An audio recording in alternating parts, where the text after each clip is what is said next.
Bam. Hello, this is Attila Hajdu, and you're watching the Break It Down show. Yeah, that's right. We got Attila on the show. Attila's been on a couple of times in the past. If you guys haven't followed the show for the years and years we've been around, he started a company called Stelvio, and it went to an accelerator, and they were working on trying to use AI to cure an awful disease called glioblastoma. It's a disease that you've heard about in the news. People die from it fairly regularly. And along the way, like this journey of we're using AI.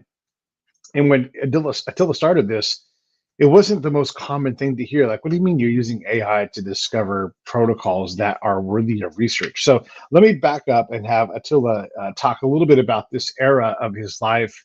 And you're incredible. Look, you're every time you talk to me, I'm like, oh my God, you just know everything about this industry from the business side, sales side, to the science side. Yeah, thank you for that, Pete. So you're right. We had a platform technology that used AI, machine learning, to look at the different epigenetic patterns that were representing a cancer stem cell state. And because we're basically taking pictures of inside the nucleus of a cell, so imagine instead of thinking of that, imagine a satellite taking a picture of the Earth, and imagine the Earth is the nucleus. And so with this kind of technology, it's not possible from the human eye because inside the nucleus. So imagine taking a picture of the Earth from a satellite, and you can see all the bumps and the valleys and the rivers and the streams and the blades of grass. And so that's similar to what's inside the nucleus of a cell. So each and every cell has a unique identity or epigenetic signature, and there's certain signatures that a cancer stem cell has, for example. And so our technology is all about inducing this differentiation of cancer stem cells to be non-tumorigenic. And that's how we were using AI, machine learning, to record that signature and see the changes and which drugs were driving those changes. So as I said, it's not possible with the human eye. And so this is where we really rely on the technology to get us the results that we were looking for. How long ago was this that you developed this? So the interesting thing is that the company was founded in 2017. And then, as you said, we joined the IndieBio Accelerator in San Francisco. And then we partnered with Sanford Burnham Prebys Medical Discovery Institute for the technology. And it was also developed by David Andrews at the University of Toronto in Canada.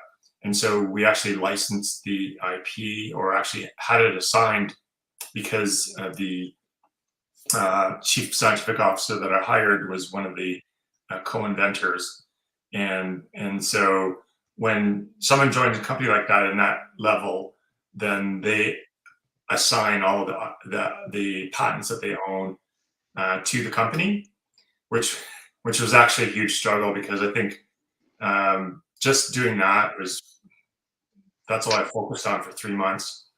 And because generally speaking, Sanford Burnham was very open to doing that. They're very open to drug discovery, and they're very open to licensing out tech, as are a lot of universities in the States. And so, as you know, I'm Canadian, and the Canadian universities are not the same level. There's U of T is probably the best one in Canada, but they're not the same level as an MIT or Burnham or any of those institutes. Or so that part was seamless, but the assignment was not so seamless. And so when I eventually did that, that was 2017, and we actually had proven that technology worked through a pilot type of program. And so the idea again was to turn these, stop these cancer stem cells from dividing and becoming more cancer stem cells. So it was a paradigm changing type of technology. and it was only enabled through AI, and so which is really fascinating. When you couple that, because generally speaking, it's my understanding that these, like AI itself, is open source. Mm. The challenge is actually getting it to work for a specific technology. Yeah, yeah, absolutely. So when you're talking about this, you're talking about paradigm shifts in what's possible, and that sounds like you're on the way. Like you just have to get through the growing nexus, and then all of a sudden, you're not just solving the problem of glioblastoma, but you're curing a lot of diseases. But that isn't what happened. No, no. So I think the reality is with biotech, there is ebbs and flows, and believe it or not, right now there's been I would say another ebb. It was primarily driven through COVID, and so Okay.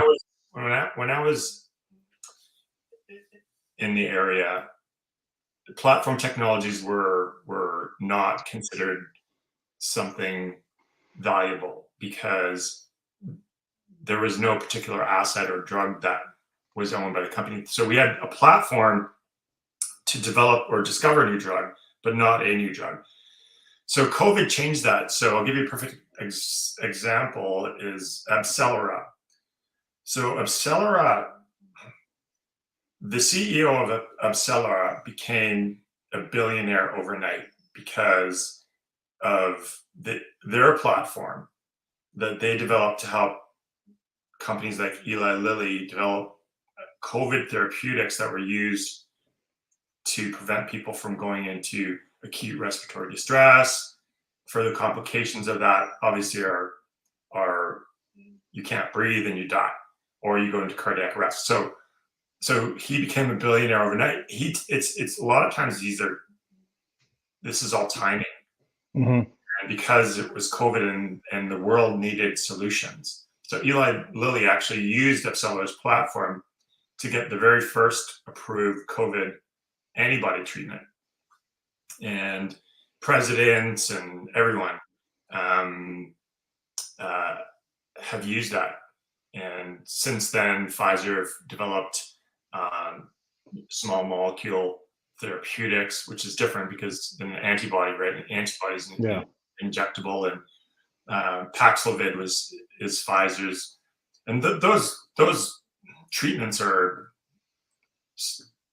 10 billion, $30 billion in sales. I mean, and so it's amazing how the dynamic has changed. So for me, I failed to keep the company operational through not being able to find investors that would believe in the idea. Mm. Had I come like prior to COVID, then it might have been a completely different story because the technology should have been used to develop new COVID treatments, and it wasn't, to my knowledge. So, unfortunately, because Paxlovid was originally developed by Merck, and I think a lot Mm. of are going down the same road, and there's a bit of copying going on sometimes, and stealing, and as you know, some of the intellectual property became such a hot topic in especially the United States, where companies like Moderna and BioNTech, who partnered with Pfizer, their technologies were developed using government funding Mm. and the NIH, for example. So the NIH owned the technology and they funded them to develop these mRNA vaccines, which, as you know, have saved billions of people from getting severe disease and millions of people's lives.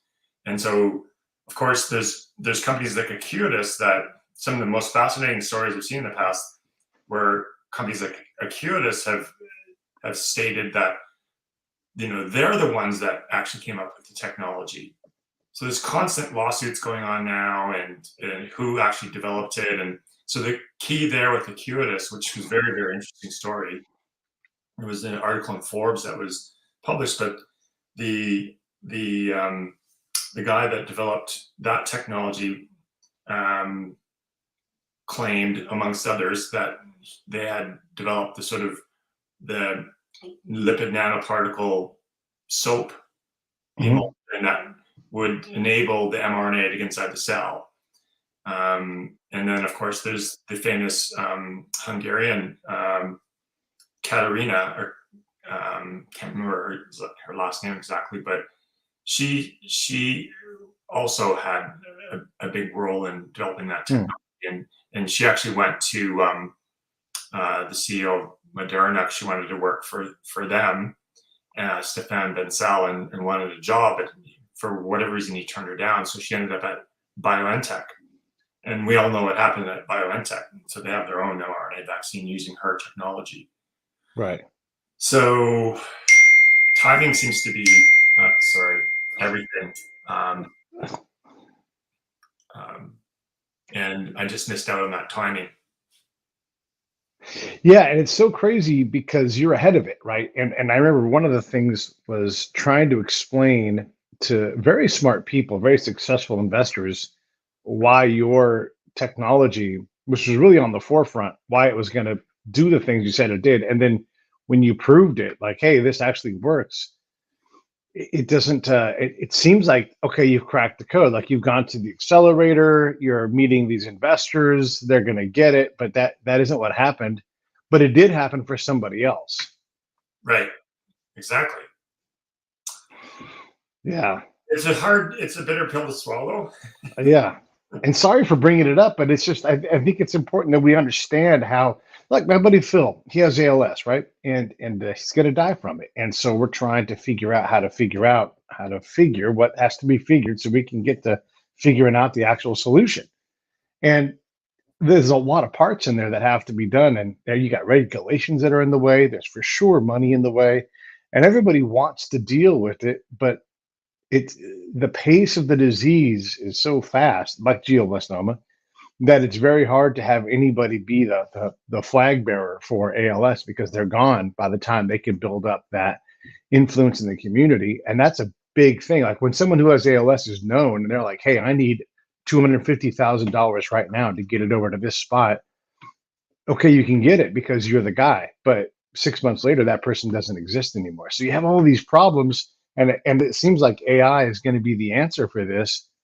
But I don't know, is it? Well, it's definitely a tool in the toolbox. So there's certain diseases where it can be very useful, and there's certain diseases where it cannot be. So I'll give you another example. Yeah, So you probably know who Chip Wilson is. sure. He was the founder of Lululemon, and I actually met him at his book signing, because he actually wrote, and I would recommend this book, is Little Black Stretchy Pants. But he wrote a book about how he built his empire. Mm. And so a guy like that has immense resources, and he, uh, as you know, is a billionaire. But Yeah, he has lots of different businesses, real estate, and obviously Lululemon. He's no longer a part of that, but I think he's on the board. But I don't know if you know this, but he has muscular dystrophy. oh wow, yeah. So, Not so, so he actually said, "Look, I'm going to give $200 million to smart people and smart companies that can sort of come up with get drugs into clinical trials for muscular dystrophy, and sort Yeah. of form his own accelerator." And in a way, and I looked at that, and things like muscular dystrophy, and I don't know a lot about ALS, but things like muscular dystrophy are a genetic disease. So Mm. to me, that screams gene therapy. Right. Basically, you're taking out the bad genes. It's a genetic disease. You can't really treat a genetic disease. You can, but it's not going to cure it. And Right. so gene therapy is involved, and I don't know the extent to which AI is used in gene therapy, but honestly, like it's now everywhere. Think about Chat GPT. That's AI. Yeah. Think about what Chat GPT is going to do to the world in the future. And so there's no doubt in my mind it's going to change our world. And I was just at the Sotheby's International Realty Global Networking event in Las Vegas, where 3,000 people from Sotheby's descended on Vegas to listen to TED type talks and learn from each other and explore ways to grow our businesses. And one of the speakers was Indra Nooyi. Indra Nooyi was the former CEO of Pepsi.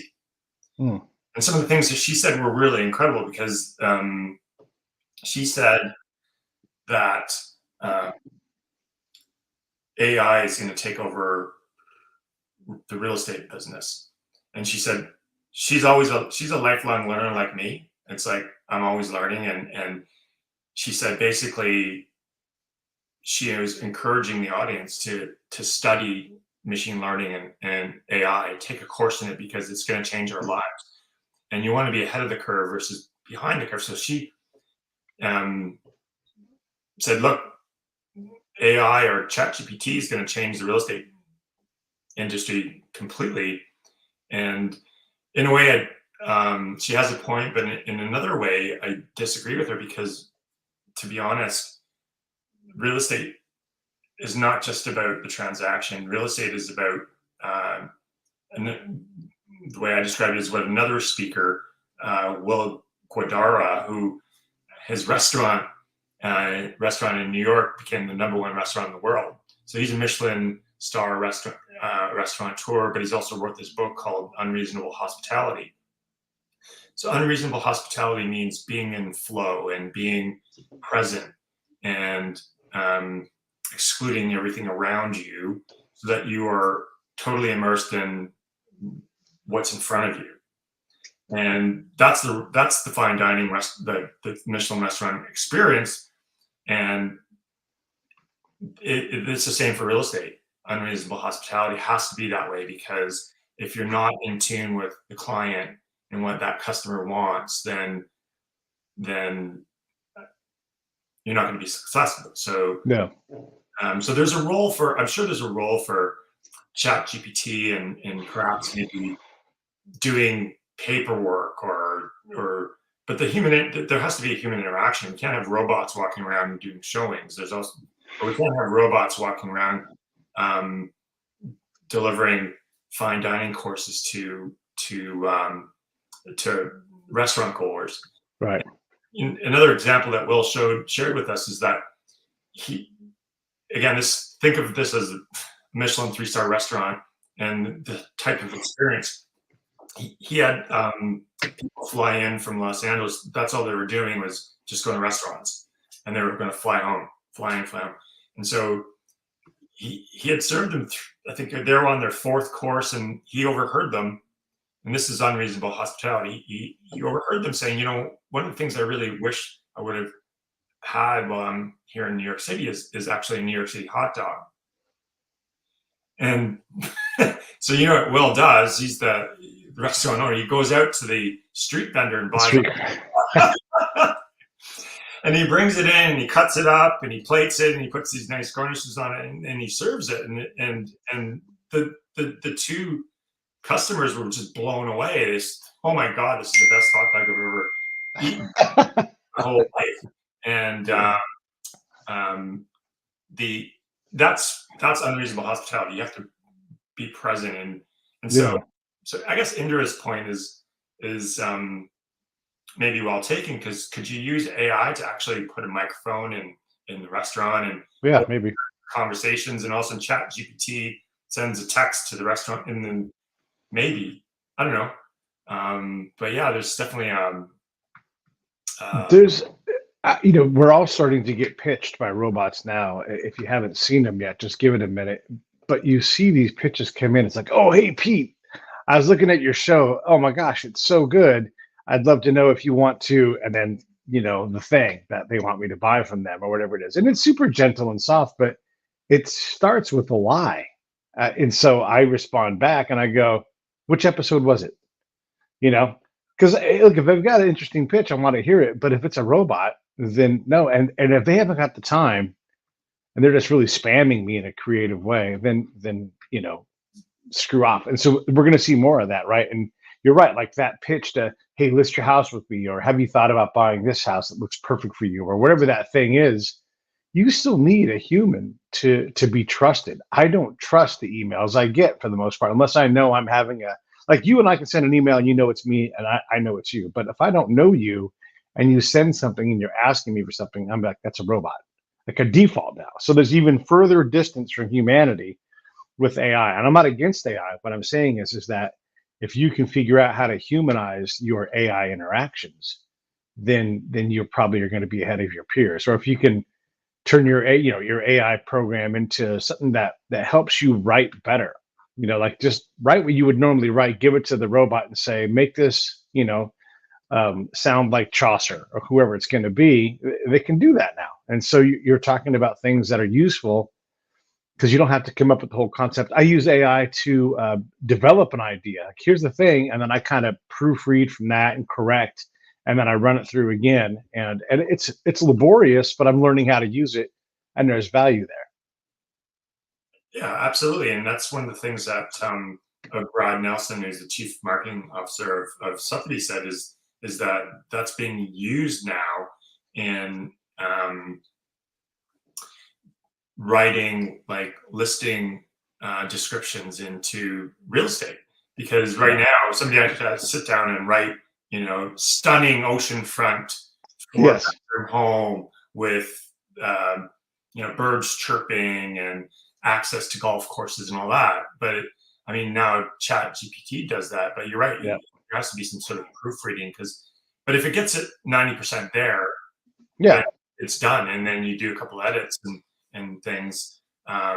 So it definitely has a place, and especially pattern recognition. And I'm sure with your background, you're probably aware of all the facial recognition that's going on and all that stuff, and analysis of patterns.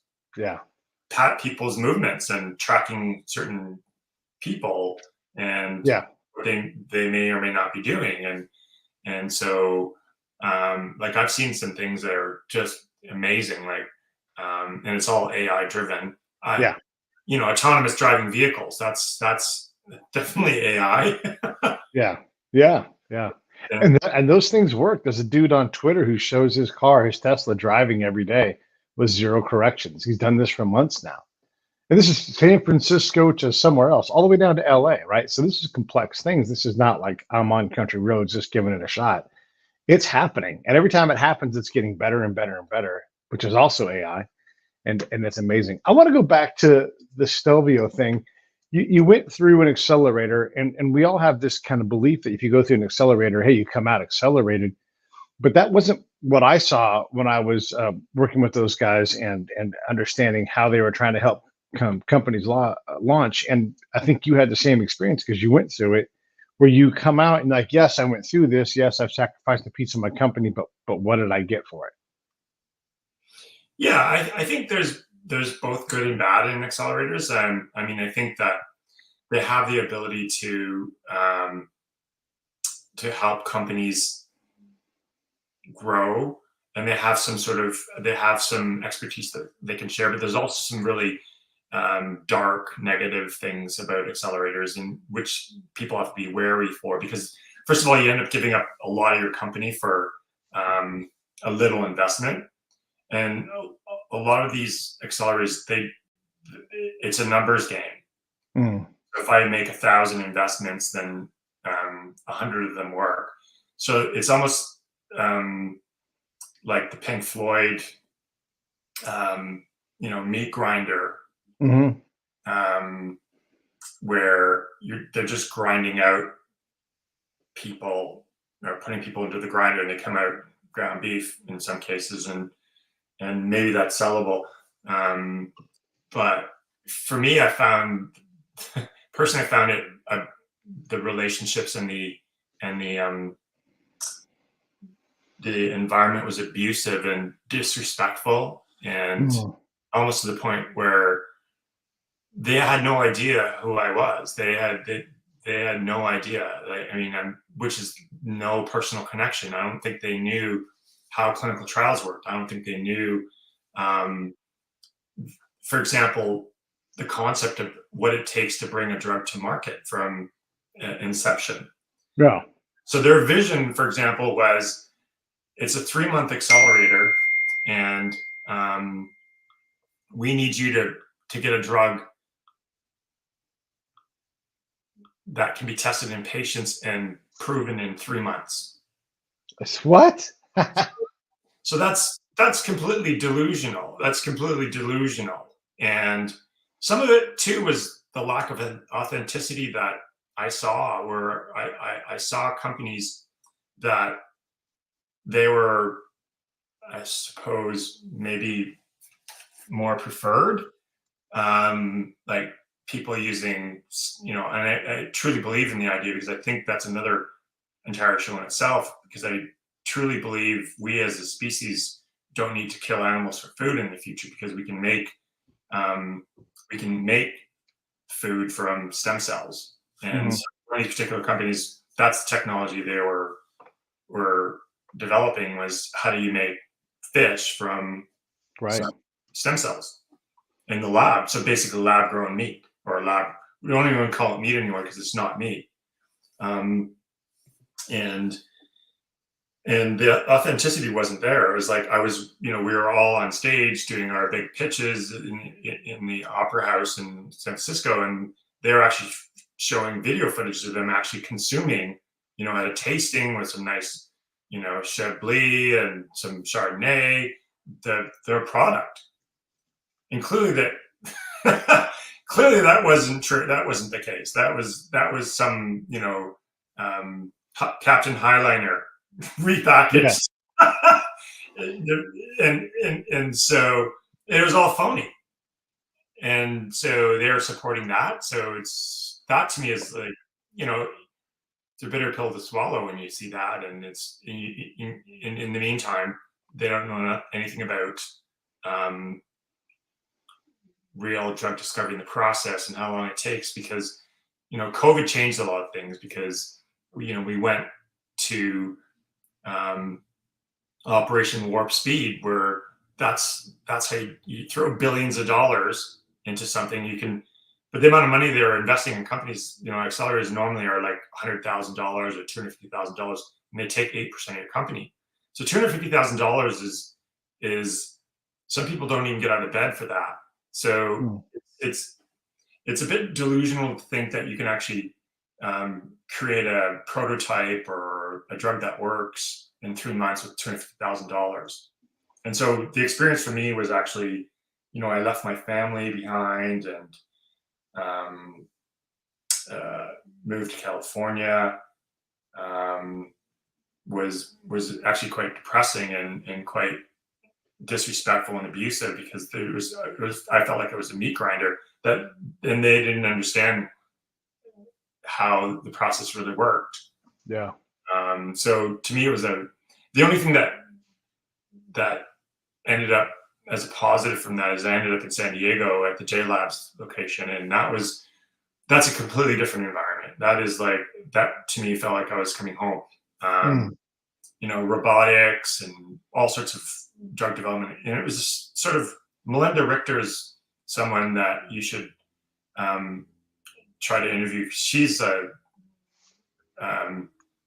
wonderful, amazing human being, and has the huge network.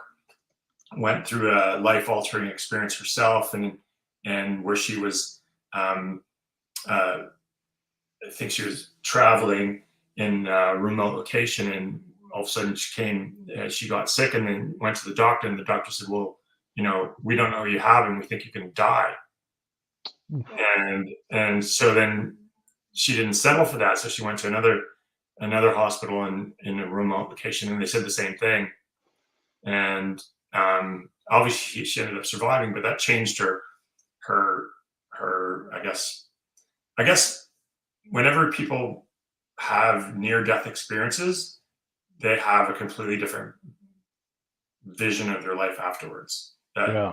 obviously, unless you go through that. So hers was actually creating this ecosystem of biotechs that would share space and collaborate with each other and have exposure to different, all the critical parts of a ecosystem that works in drug development at various stages.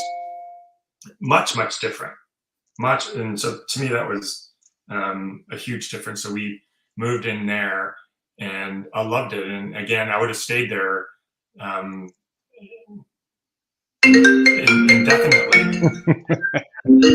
This is the life of a real estate agent. And so, Yeah, you're so connected. You're so connected.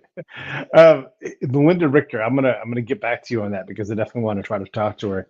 The reason why I bring up this whole accelerator thing, I mean, in case you guys missed it, he just said that Finless Foods did not create a product; they bought a product and acted like it was their product.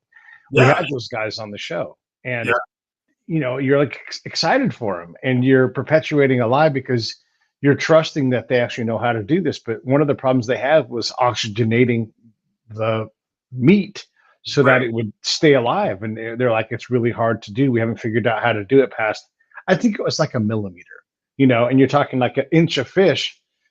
That's just not going to work. You can't have 90% of your fish not be oxygenated and dying. And I don't know where they've gotten with that. The same thing with Prellis Bio was another company we worked with then, yeah, and it's hard to get them to talk openly about where they're at with their process. And they said they were going to have something for us in 5 years.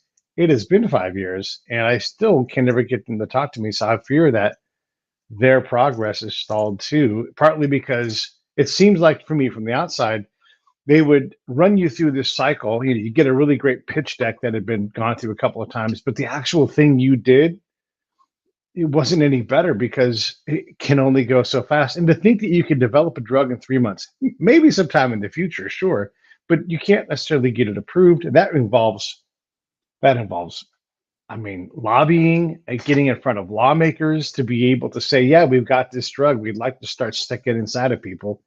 That's just not easily done. Even if you can create the thing in 3 months, it's going to take you 6 years to make the connections on Capitol Hill to be able to be allowed to even have the conversation about starting the process of getting it legal to stick that thing in somebody's arm. yeah. Like normally the drug development process is like 10 years. And so, and then once you actually have from inception to all the way through clinical trials and regulatory approval, it's 10 years, not 3 months. And Right. so, and then normally the patent life of these kind of new molecules or new chemical entities, as they're called, is 20 years. So you only have 10 years to recover your costs. So, in the other thing that people have to understand is that it is a business, Yeah. and there has to be it has to be a profitable business if it's going to survive and have sustainable advantage. And so part of the challenge there is recovering the R&D. And when companies are established like the Pfizers and the Mercks and the J&Js, they have a roughly roughly 10% of their net sales is allocated to R&D. But when you're just a startup, it's close to 100%. Yeah. And so it does take a long time. And Joe Damasi is probably the most famous one out of Tufts University. And so he now predicts the average drug cost to bring to market is $2.8 billion. 2.8 billion. Yeah. And the Wow. failure rate is 90%. So Oh my goodness. So really it's way more than that. Yeah. But he's actually calculated the cost of failures. Oh, okay. So he's calculated that 9 out of 10 drugs fail. So again, this is where the accelerator idea is like, it's more than delusional. It's more than delusional. It's absolutely like it's impossible. So how much does popularity play into this too? Like if you're, their golden child, whether you're capable or not, is that happen in these things? of course it does. Of course it Of does. course. Yeah, I guess people that are willing to fake it until they make it. I mean, that's supported. Uh, Yeah. Lots of companies are doing that. Lots of companies. Like the other one that came through there, same accelerator was I can't remember the exact name. Not Zymeworks, but they actually used molecular biology to make like products like film and things. Like I can't remember the exact same company, but these are the guys that went and did an IPO and um, bought another company. And when they when they actually went and did their the CEO went up in front of all the workers and the staff and said, here's the future sales. All the future sales were from the company that they bought. Oh, So then that meant that they had zero sales. yeah. And then Yeah. they went and did a $2 billion IPO. And then the next, like within months, the stock was like trading at zero. Right. And they got bought out for like 180 million. So imagine how the shareholders would have felt Uh, a, a, a, a company that had market cap of 2 billion and now it's worth 180 million. They just lost 90% of everything. yeah. Yeah. And people's lives are ruined, but that's the game. It's you know it, it was completely phony. It's Yeah. the same thing with Elizabeth Holmes. She's still not in prison. Still, after all this time, Yeah, she did it. Oh my God. I remember this whole thing going down, and I'm like, there's no way they're ever going to put this lady in jail. Maybe someday they do, but yeah, she's already made all the money, and yeah, they're going to recoup some of it, or they did, but she's already a multimillionaire. She can go around and say and raise. It's ridiculous. it's Is just like there? Yeah. Lance Armstrong winning 7 Tour de France, and he made hundreds of millions of dollars, and then eventually the World Anti-Doping Agency came after him, and so did the U.S. Doping guy, what's his name, Travis Tiger, and Yeah. those guys show up at your house. They pull their revolver out of the holster and put it on the table and say, if you lie to me, it's not going to end well for you. Yeah.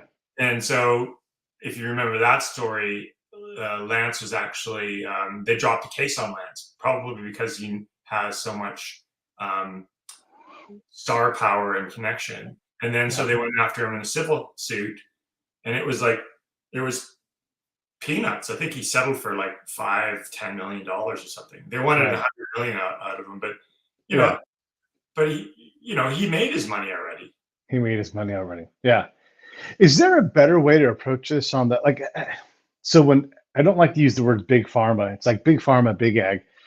Yes, there was a problem with companies get too big, but that is like a political charge thing because I don't know what medium-sized pharma is. I don't know what, boutique pharma is.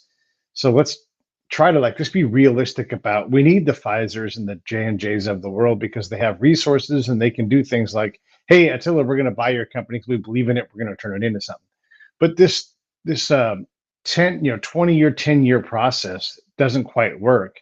Is there a better way to do this? Is there a way that we should be doing? Is anybody doing it right and at a scale and in a place as complex as the US and our insane, you know, our diversity is our benefit, but also our demise, right? We can't decide on anything and go in any direction for any length of time at all because we're so diverse. Yeah, I think definitely there are some companies that are developing things like Accelerate I mentioned is a good one, a good example. The BioNTech again is another great example. And because of the people there, these are Nobel Prize winning chemists that have they're working like 80 hours a week, and they Mm, have their families, and they come up with these things because they're driven with passion and to change the world. So there are definitely people like, those are the ones that deserve whatever they get in terms of compensation because they've Right. actually changed the world. But it's real. Mm. And so part of the problem now is you have to filter out what's real and what's not real. And that's probably the short answer to your question is that Yeah. everything you really get nowadays is you have to put a filter on and Yeah. figure out, well, what's real and what's not real. Even when you're taking a drug and your doctor says, well, this is a drug I'm prescribing for you, you have to wonder again, is this in my best interest? Right. And should I research it? Should I question the doctor? Because the things that people did say, like our parents, they would never question the doctor ever. So if a Right. doctor said, take this, then they took it. No questions asked. But nowadays, I think what people should be doing is they should be asking, um, is this doctor working with pharma? Mm. Is this doctor sort of biased because they're working too closely with pharma? Same thing with regulatory agencies. You Sure. know, why why is there, because the pharma companies are very very powerful, Pete, because they lobby and they're very very very powerful, and they can lobby government, they can lobby regulatory agencies, and you wonder, um, you know, are there better options available to me, Yeah. and why is this doctor in front of me prescribing this, and to question it, because I think that if if you just, carte blanche accept whatever's happening to you, then you're not taking control of your own destiny. So um, and doing all that you have to do. And so it's almost becoming more of um, you becoming your own doctor. Yeah. And I was go ahead. Go ahead. and that's where I think AI is going to be really powerful too. Is Yeah. like if we somehow have the ability to have you're becoming your own doctor and you're able to diagnose and you're able to, that's where I think it's going to come more broad. I mean, I would say broad scale is that, look, I can take a picture of my face and I can tell if this mole on my face is metastatic or not, or skin Right. based on that. And the best treatment is X, Y, and Z. Go see this dermatologist, go get it removed. And because honestly, right now the healthcare system is completely broken, and people are they don't have doctors, they don't have family doctors, they don't Right. have. If you go to the hospital, um, and you're triaged, and you're not like your limbs aren't dangling from your body, then you have to wait 6 hours, Yeah. and a lot of people don't understand that, and so.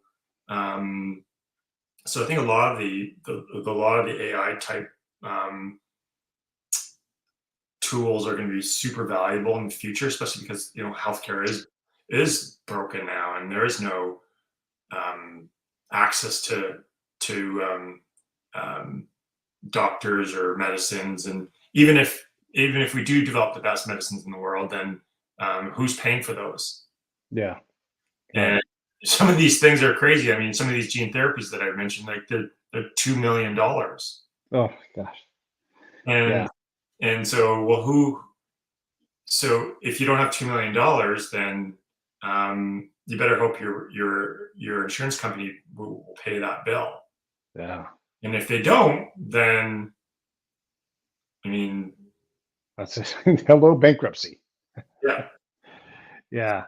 The I was in jury duty a couple of months ago, and they had a doctor who was being sued for malpractice.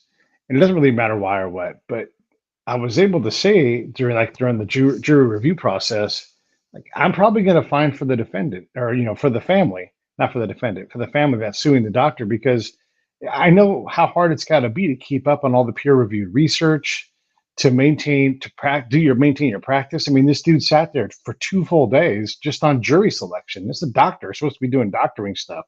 You Hmm. can only withstand so much of this time, being calved off of your day before you're like, this is how I do it. This is the era I'm stuck in, and I do good practice. And overall, everything's going to work out fine. But at the fringes, there's going to be some lawsuits. And I was basically able to say, like, there's no way that a doctor today can keep up with everything, No. whether it's homeopathic. I mean, if you had a reasonable solution, there's a center right down the road from us, in Hippie, California, where they focus on things that are not traditional medicine, and they make a lot of money and they write papers and people go to them all the time. And it is an alternate way to look at your brain or whatever it is that the problem is, because they focus just on that one thing and they don't just think, how do we sell a drug out of it? And they are very successful, right? And so you do have to be on your own doctor, and hopefully the AI isn't compromised by somebody's ad campaign where you're like going over to, Fisher and Sons doctors for all your doctor needs. Yeah, exactly. Well, that's the thing. It's like these places are becoming more popular because people don't have access to traditional healthcare. Yeah. And so it's alternate healthcare because they have the capacity.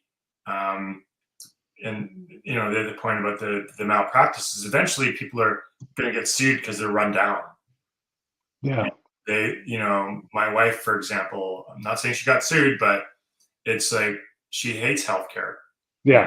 And it's the same that as I just mentioned with the accelerators. People are completely disrespectful. Why is Aunt Jane sitting in the waiting room for 4 hours? Why hasn't she gotten a new kidney? Why hasn't Uncle Bobby moved up further on the transplant list? Why isn't this, that, and the other? And you've seen these things, especially with COVID. These healthcare practitioners, they're walking out of the hospital with security, and because it's just backlash against it. Why? They're the ones trying to help you.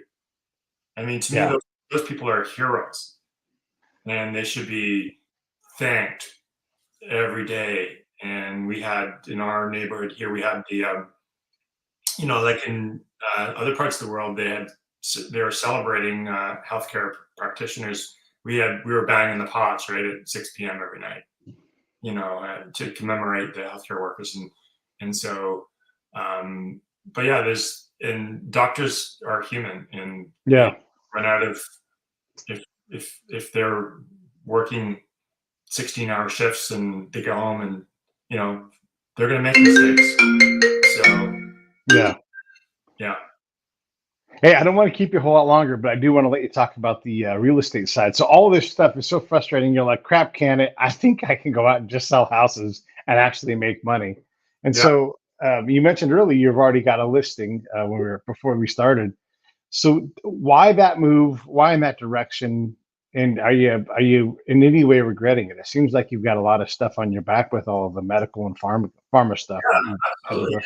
It's been a huge game changer for me. So, I think a lot of it's because I'm a lifelong learner, and I've always been a lifelong learner. And so transitioning into something like this is actually relatively easy. And so for me, it always starts with a vision. And then, and whether I use the analogy of sport or being a past CEO, the goal is always the same. It's winning. And whether you win a drug approval or whether you find it, and the opponent doesn't matter, and the game doesn't matter. The process is always the same. And so I wanted to be back in the CEO seat again. And so being a realtor at Sotheby's, you're basically the CEO of your own company. Right. And then with my broad network, and again, I think in the biotech world, it's not just the accelerators, but there's that same disrespect and same treatment of colleagues by people. And I was just tired of that. It's like people are expecting so much from executives like myself for free. And, I'll give you an example. Like, so I was the chief business officer of several companies. And after I was CEO at Stelvio and moved into a chief business officer role, and it was pretty good. It was not cancer area. It was more of hair loss, which is still a problem, but it's not the same kind of issue. Right. And so I did a lot of great things for that company, help them do licensing deals in multi-million-dollar range. And then everybody started a COVID company. So we did too. So we kind of became fractional executives, and I helped that company raise $2 million, which that money's vaporized, and I saw not a penny of that. So we access my network for free. Right. What I was doing. And then there's another company that was started, which was sort of a MIGS company for glaucoma. And, the founder of the company, these are the guys that are making, like, he's an ophthalmologist, started a company with another ophthalmologist. These are the kind of guys that are making like $1,200, $1,300 an hour. Because, in the past, like a glaucoma surgery would take an hour and a half, and they charge $680. Now they can do 12 of those in 1 hour, and they still charge $680. Yeah. Math, 700 times 12 is 7,400 an hour. That's a lot of money. Yeah. Yeah. So what if I said to you face to face, you said, "Hey, Attila, you're doing a lot for this company, and but you're not doing anything for this MIGS company." And then well, no, I'm not, right?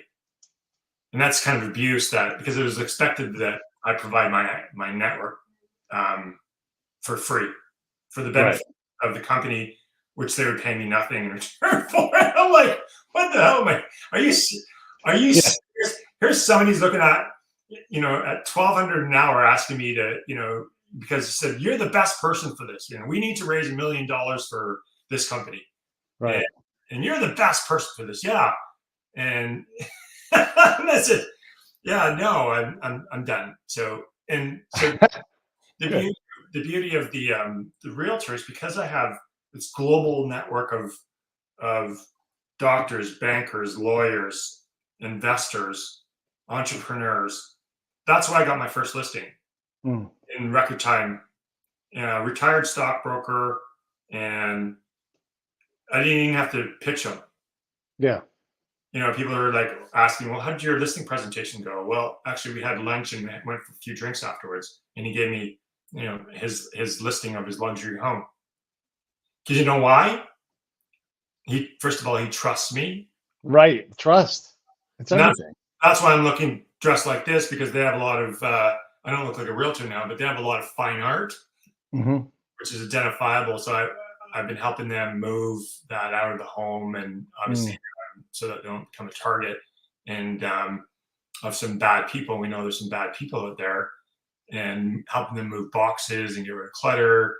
And the second reason is because I'm likable. So he said, well, I trust you. You're likable. Yeah. I've known you for 15 years. And thirdly, you're competent. Yeah. Right. So you can deliver whenever you deliver what you say you can deliver, then you have those three things, and it's a no-brainer. So no-brainer. So I had this vision in July. I said, it's like I could be a great realtor. I have all those things, but everything that I reap everything that I sow. I don't give that away and be paid a fraction of that. Right. Because everything